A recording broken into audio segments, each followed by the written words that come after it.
Hello, everyone. This is Defense Politics Asia, and the defense, no, not defense, the Secretary of State of United States, Marco Rubio, has visited El Salvador, and this is the scene of him meeting the president, Nayib Bukele. I believe that's how you pronounce it. I'm not sure. He was introduced to the family and whatnot. So it is, if I'm not wrong, El Salvador is actually the second country, over a foreign country, that Marco Rubio has visited since taking position as the Secretary of State. Secretary of State generally is basically like the foreign minister for most country, but a bit more, but a bit like prime minister-ish kind of a position. So it's a prime minister plus semi-prime minister plus foreign minister kind of position. So and it's interesting that he picked El Salvador as the second country. The first country he visited was Panama, if I'm not wrong. Panama is the first, but El Salvador, I believe, is the second. And this is interesting because most of the time we don't even see El Salvador on the news.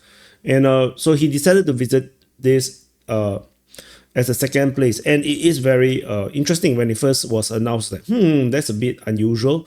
So, and then it came out, the big news was that they actually made a deal. You can see they are very, very, loving. They're the bro love there. El Salvador has agreed to accept deportees from United States, regardless of nationality, including violent criminals that is currently imprisoned in America. So this is the breaking news. So we can look at some of these comments. So this is Nayib Bukele's official Twitter account, which is very interesting. He don't even say that he's a president. He just say he's a philosopher king, which I find it very hilarious.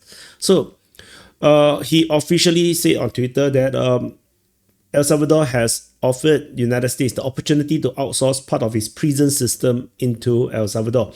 So they are willing to take in only convicted criminals, including convicted US citizens, into their mega prison. TikTok. I don't know how you pronounce this short form, in exchange for a fee. So the fee will be relatively low for the US, but significant for El Salvador, which will make their entire prison system sustainable. Because tentatively, what you might not know, if you haven't been following El Salvador, or the general news about El Salvador, is that this president is very based. And he basically went hardcore on the criminal gangs and basically arrested everyone. And it basically kills off the entire high crime situation in El Salvador. And everyone is basically arrested and put into prison and basically smash these mafias and gangs within his countries. But the thing is, they arrested so many people, it is probably very expensive to feed them. So I think this is how he's going to solve the problem, by introducing hardcore criminals from the United States into the prison. Firstly, this will give these hardcore criminals in the United States some run for their money to see how hardcore are they. But at the same time, because US will pay for it, since US is already paying for prisoners in this prison systems in United States, because a lot of this prison is private. I'm not sure if it's all of them, but they are private prisons. They are like, it's a bit weird. No countries does that except in the United States. So this helps El Salvador to pay off this tremendous burden of housing all these criminals. So according to Mara Naufal, his news network basically quoted AP saying that they will accept deportee. So this is already stated. Marco Rubio said it's unprecedented, which is true. And although Trump administration currently said that there's no plans to deport the US citizens. So this is basically them trying to create this pathway, especially for foreign convicts, including Venezuelan gangs. So this is as a backup in case some countries don't want to take back their own citizens. So, of course, human rights, raise alarm and whatnot, dumping ground for criminals. But I don't know what's the problem. Like, United States is the dumping ground for criminals, so they're just moving the dumping ground to Central America. So, yeah, very interesting development. This is totally unexpected, but very Trumpish, if you ask me. Very transactional, and it works for everybody. Like El Salvador would love to take in all these criminals and get paid for it, since they are already running the prisons. And then United States get to get rid of all these people that they don't want, particularly the foreigners. So OSINT defenders also expanded on this thing. So this comes with a memorandum of understanding concerning strategic civil nuclear cooperation. So there's this signing of this. Then so the president of El Salvador offered to house dangerous criminals. This we already know. So they agreed to take all the Salvador M13 gang members that is in United States. So of course this is definitely going to happen, because if El Salvador is so friendly with United States, clearly they're going to take back everyone from their country. But they also promise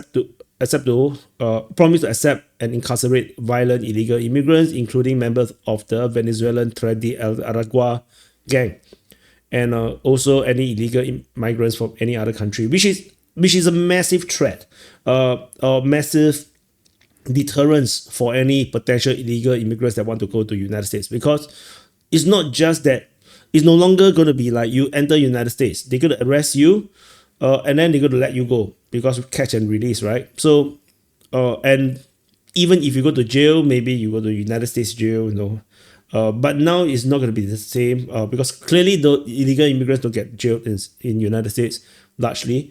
But now it's going to be different.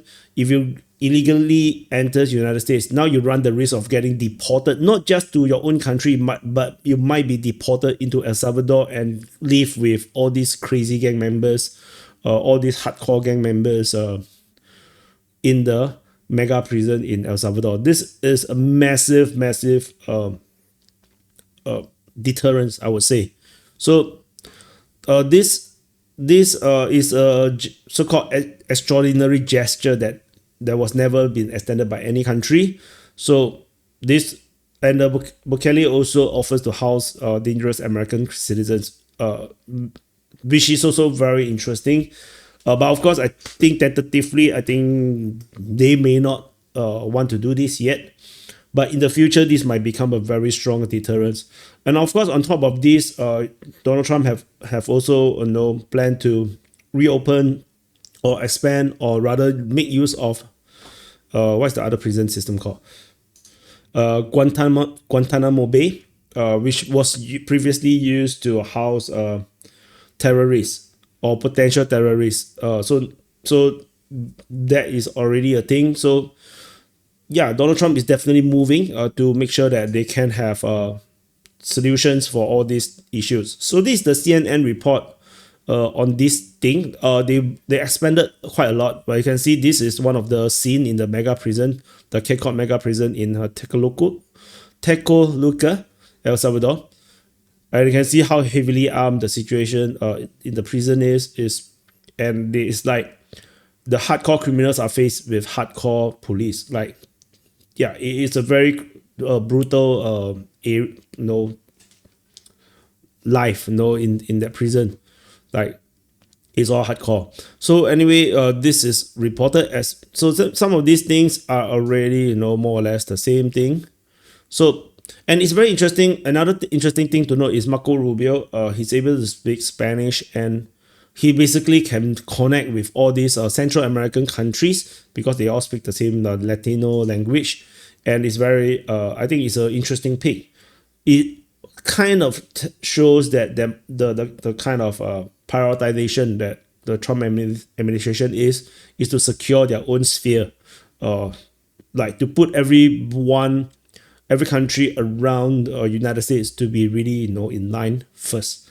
That seems to be the message, I feel, because able to speak Spanish clearly, we're able to allow United States to communicate and build this friendship better or easier. So of course it doesn't matter for a lot of cases, but it helps, little bit helps. And so Marco Rubio said that this is an unprecedented, extraordinary migratory agreement anywhere in the world. Other than Australia, Australia used to be the dumping ground for criminals by the British. So anyway, the country will continue accepting Salvadorans, deportees who illegally entered United States. And then yeah, so any nationality will be accepted for deportation. M13 Tren de Aragua, it will be housed in their prisons. So, and also Americans, which already mentioned. So of course, the United States, whether they will take up the offer and whether it is legal is another story altogether. So according to the article, they say that they expected significant legal pushback. I think the Americans one will to house American citizens and legal residents will be a problem. But I think foreign citizens, I don't think so. I don't even think they have a chance to do it much. They will be like, oh, the plane landed and then that's it. No, there's nothing much you can do. What, bring them back from El Salvador to the United States to house them? Impossible. So so it's just going to be a matter of who can do it faster. So and I don't think anyone can work faster than the Trump administration. They are working so fast. I can't even keep up. So this already mentioned. So as mentioned, the fee will be relatively low but significant for El Salvador, making their prison systems sustainable. This is really, really important because it is beneficial for El Salvador. Like I always say, the all these deals have to be win-win, generally speaking. So as long as it might seem like the Trump administration or United States is very overwhelming, and very pushy. But if you can make a deal which coincides with what United States want, like what happened in Mexico, where the Mexican president offered to secure the border, sending 10,000 troops, and then do more and make a deal. I think Trump's administration is very durable in that sense.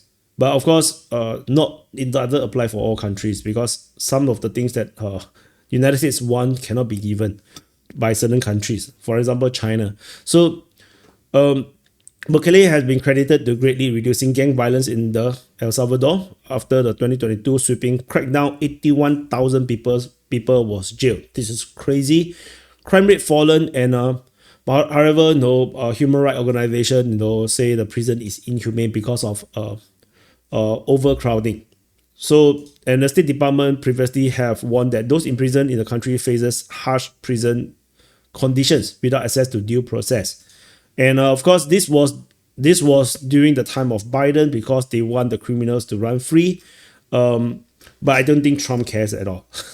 So this State Department's travel advisory is going to change, I'm quite sure. So, and why do you have travel advisory for El Salvador regarding imprisoned people? Like, you don't go to El Salvador to do a crime and get arrested, right? So it's a weird kind of advisory. It's like people advise travel advisory for Singapore. Warning that taking drugs to Singapore will get you hanged and executed. But it's like, don't bring drugs to Singapore. Like, why would you want to get arrested and hanged in Singapore? Like, it's kind of a weird travel advisory. So overcrowding constitutes serious threat to the prisoner's health and life. I don't really think most people care about the criminal's life. Yeah. So water, sanitation, ventilation, temperature control, lighting is inadequate or non-existent. Yeah. All this human rights nonsense is like, sometimes it's just nonsensical. Like, if they are not criminals, they wouldn't be in jail. It's as simple as that most of the time. So yeah. So everybody say it's a great idea. Of course, right groups condemn the agreements because the rights groups are hypocrites most of the time. So it's a sad day for America, say a prominent Latino advocacy group. Yeah. It's a sad day every day for the next 4 years. So get used to it. So a lot of complaints, and then yeah, more complaints. So international politics scholar Gelman, this professor Nisha Gelman, say that this is a bizarre, unprecedented proposal, potentially between two authoritarian populist right-wing leaders seeking transactional relationships. So they say that this is not legal and it potentially violates multiple international laws relating rights of migrants. What migrants? Those are criminals. These are criminals. It's like, imagine the United States have entered into other countries, literally kidnapping potential terrorists and put them into the what's just a stupid prison again, I forgot. Guantanamo Bay. Like, that's even worse, right? They basically catch people from Middle East and they just throw them into that prison in Guantanamo Bay. And it's like, what's that? And what is that? That's even worse. This discussion here is about convicted criminals. It's not talking about migrants. They are not housing illegal immigrants. They are housing criminals, illegal migrant criminals. So it's a totally different thing. If they are terrorists, I think this is even like not even a thing to talk about. And the thing about terrorists is that terrorists may not have committed any crime yet. Terrorists can simply be planning to do a mass casualty event. They may not have committed any crimes. But terrorists, in that sense, they are planning to do something, can already get them arrested and incarcerated. Not to mention hardcore criminals that no tattoo on their face to tell you that they are a criminal. They are like part of certain gangs because they were like, the MS-13, they will tattoo number 13 on their face. It's like hypocrites, right? I just tell you hypocrites. These are all hypocrites living in a very comfortable place. Like me, sitting on a comfortable armchair in my own room with air condition and then saying shit about United States. It's like they are doing exactly this kind of hypocritical thing. Horrible, horrible people sitting on armchairs. They were talking on criminal on bullshit. Like me. So anyway, so the mega prison, and you can see, this. Imagine you're getting thrown into this prison and everybody just stare at you like this, and many of them have eyes that seems to have saw death before. These are not simple people. Like you can see, I look like a lamb, like an innocent lamb compared to them. So yeah, this is the crackdown, this part of the illegal immigration crackdown, as well as the crackdown on the gangs. So very significant thing. So this is this is another scene. You can see how hardcore is this. So in 2024, El Salvador experienced record low level of homicide and a significant decrease in other crimes. So you can see just how hardcore this prison is.